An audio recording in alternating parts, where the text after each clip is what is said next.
The Bible under your reading from the English Standard Version for July 7th is Job chapters 35, 36, 37, and Acts chapter 14. Job chapter 35. And Elihu answered and said, Do you think this to be just? Do you say, It is my right before God, that you ask, What advantage have I? How am I better off than if I had sinned? I will answer you and your friends with you. Look at the heavens and see, and behold the clouds which are higher than you. If you have sinned, what do you accomplish against him? And if your transgressions are multiplied, what do you do to him? If you are righteous, what do you give to him? Or what does he receive from your hand? Your wickedness concerns a man like yourself, and your righteousness a son of man. Because of the multitude of oppressions, people cry out. They call for help because of the arm of the mighty. But none says, Where is God my maker, who gives songs in the night, who teaches us more than the beasts of the earth and makes us wiser than the birds of the heavens? There they cry out, but he does not answer, because of the pride of evil men. Surely God does not hear an empty cry, nor does the Almighty regard it. How much less when you say that you do not see him, that the case is before him, and you are waiting for him. And now, because his anger does not punish, and he does not take much note of transgression, Job opens his mouth in empty talk. He multiplies words without knowledge. Job chapter 36. And Elihu continued and said, Bear with me a little, and I will show you, for I have yet something to say on God's behalf. I will get my knowledge from afar and ascribe righteousness to my Maker. For truly my words are not false. One who is perfect in knowledge is with you. Behold, God is mighty and does not despise any. He is mighty in strength of understanding. He does not keep the wicked alive, but gives the afflicted their right.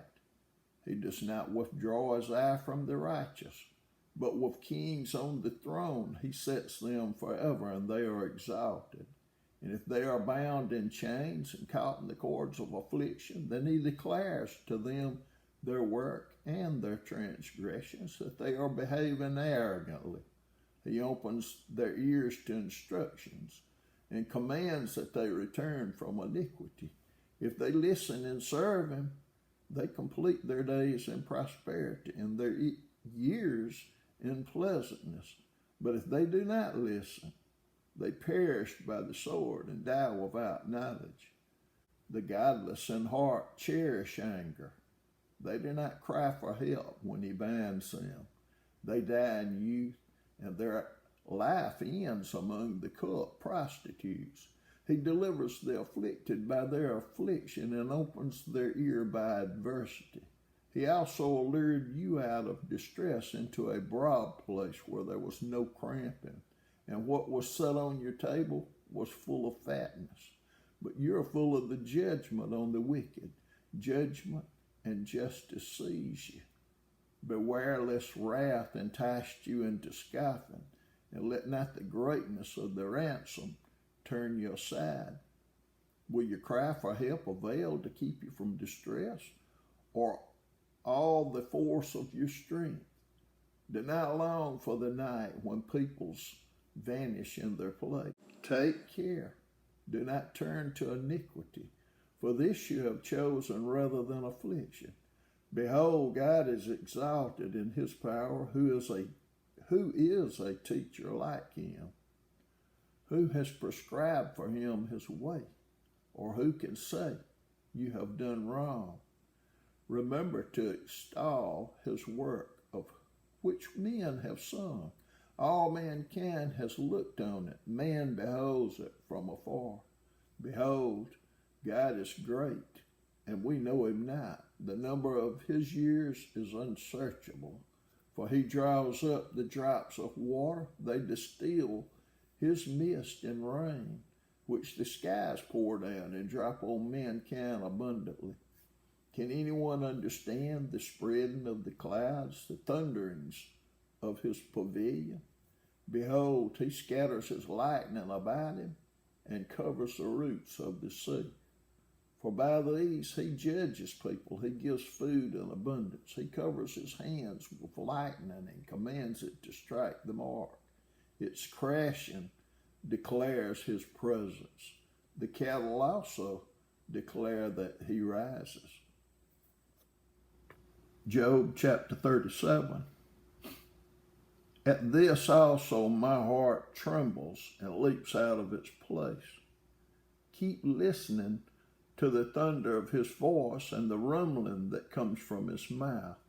Under the whole heaven he lets it go, and his lightning to the corners of the earth. After it, his voice roars. He thunders with his majestic voice, and he does not restrain the lightnings when his voice is heard. God thunders wondrously with his voice. He does great things that we cannot comprehend. For to the snow, he says, fall on the earth, likewise to the downpour, his mighty downpour. He seals up the hand of every man, that all men whom he made may know it. Then the beasts go into their lairs and remain in their dens. From the chamber comes the whirlwind, and cold from the scattering winds.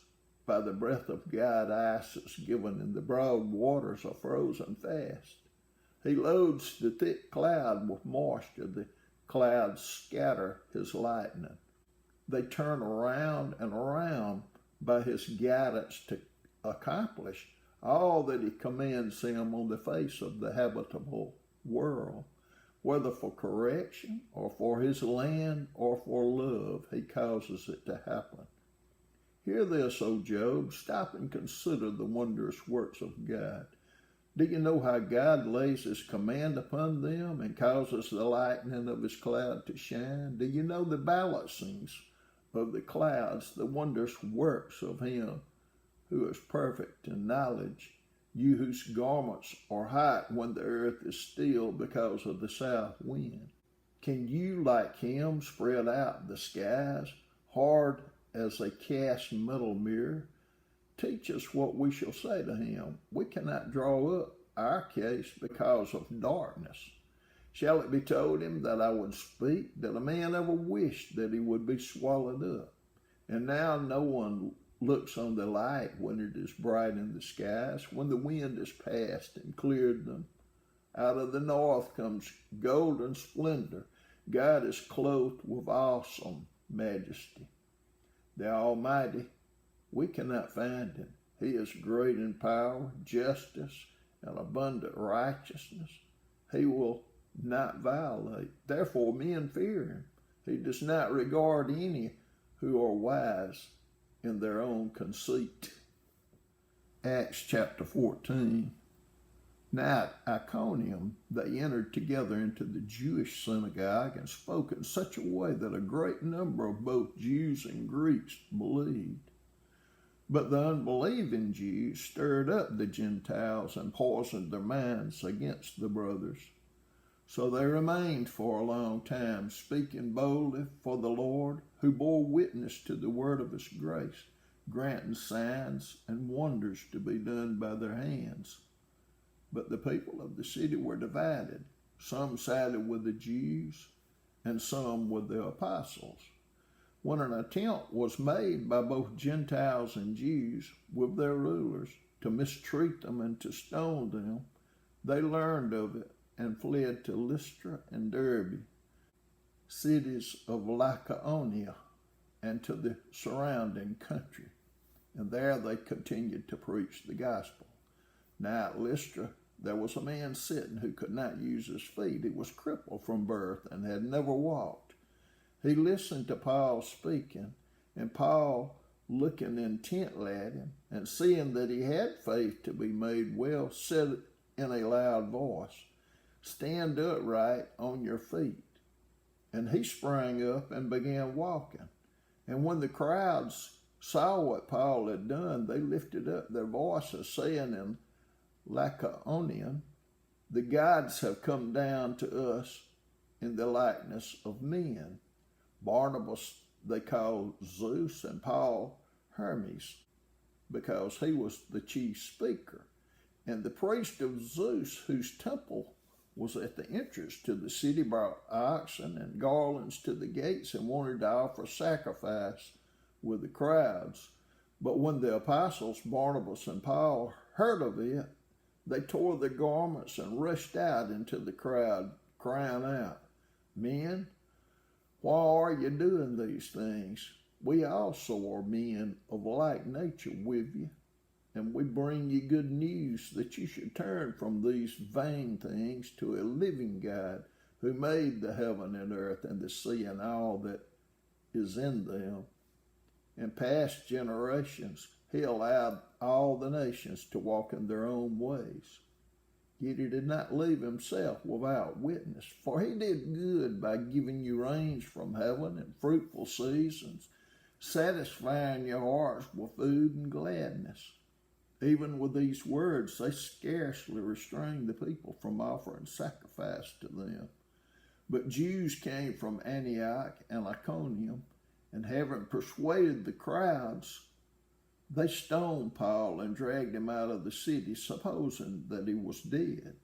But when the disciples gathered about him, he rose up and entered the city, and on the next day he went on with Barnabas to Derbe. When they had preached the gospel to that city and had made many disciples, they returned to Lystra and to Iconium and to Antioch, strengthening the souls of the disciples, encouraging them to continue in the faith, and saying that through many tribulations we must enter the kingdom of God. And when they had appointed elders for them in every church, with prayer and fasting, they committed them to the Lord in whom they had believed. Then they passed through Pisidia and came to Pamphylia. And when they had spoken the word in Perga, they went down to Attalia. And from there they sailed to Antioch, where they had been commended to the grace of God for the work that they had fulfilled. And when they arrived and gathered the church together, they declared all that God had done with them and how he had opened a door of faith to the Gentiles. And they remained no little time with the disciples.